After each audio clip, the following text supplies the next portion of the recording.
Savez-vous que beaucoup de pays africains ont été obligés de donner la moitié de leur argent gagné à la France à cause du système du franc CFA? Cet argent, souvent sous forme d'or, était envoyé à Paris et stocké là-bas, pas en Afrique. Depuis des dizaines d'années, ces pays doivent envoyer 50% de ceux qu'ils gagnent chaque année à la France. Avec le reste, ils essaient de payer leurs besoins, comme les écoles, les hôpitaux ou les routes. Mais ce n'est pas tout. Certains pays ont aussi dû envoyer leur or aux États-Unis, à la Banque fédérale de New York. Pourquoi? Parce qu'ils ont emprunté de l'argent au FMI et à la Banque mondiale.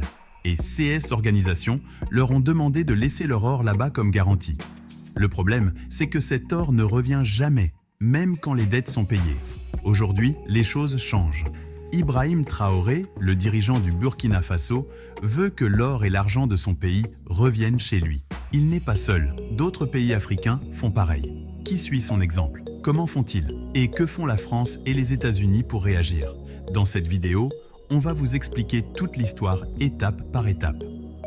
Depuis longtemps, la France contrôle ses anciennes colonies africaines avec le franc CFA. Même si ces pays sont devenus indépendants, ils n'ont jamais eu le pouvoir sur leur argent.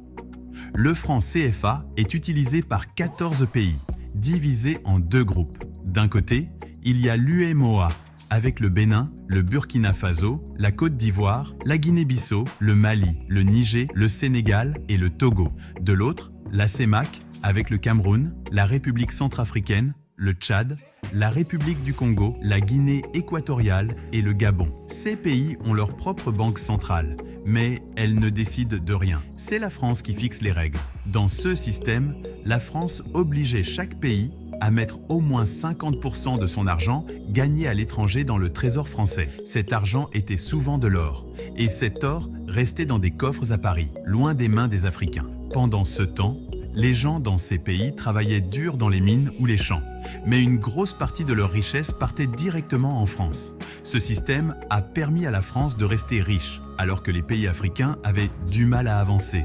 Et ce n'est pas tout. Des pays comme le Mali, le Burkina Faso ou la Côte d'Ivoire produisent beaucoup d'or.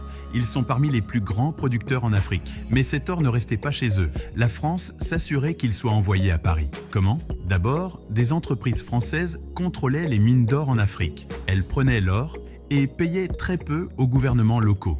Ensuite, la France disait que cet or devait être stocké chez elle pour garantir la valeur du franc CFA. Résultat, les pays africains ne pouvaient pas utiliser leur propre or pour construire des écoles ou des hôpitaux. Certains disent que la France gagne 500 milliards de dollars chaque année grâce à l'Afrique, avec ce système et les ressources qu'elle prend. Le franc CFA était aussi lié au franc français, puis à l'euro, avec un taux fixe.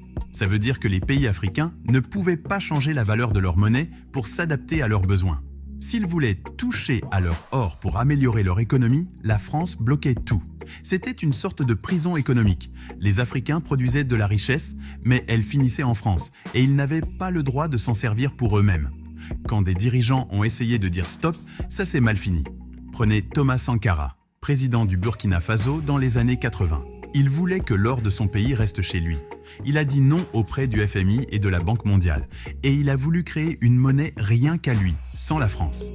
Mais en 1987, il a été tué dans un coup d'État. Ce coup était soutenu par la France, et le nouveau président, Blaise Compaoré, a tout de suite redonné le contrôle à Paris. Un autre exemple, Laurent Gbagbo, président de la Côte d'Ivoire. Il a voulu arrêter d'envoyer l'or en France pour développer son pays. En 2011, la France a envoyé son armée, l'a arrêté et l'a livré à un tribunal international. À chaque fois, la France a remplacé ses leaders par des gens qui acceptaient ses règles. Mais aujourd'hui, une révolte commence. Ibrahim Traoré, le chef du Burkina Faso depuis 2022, refuse ce système. Il a chassé les soldats français de son pays, repris les mines d'or pour que l'argent reste chez lui, et il exige que l'or et les réserves reviennent de France et des États-Unis. Il veut une économie libre sans le franc CFA. D'autres pays suivent son exemple. Le Mali et le Niger ont aussi expulsé les Français et veulent leur or. Des leaders comme Assimi Goïta au Mali et Abdourahmane Tiani au Niger travaillent avec lui.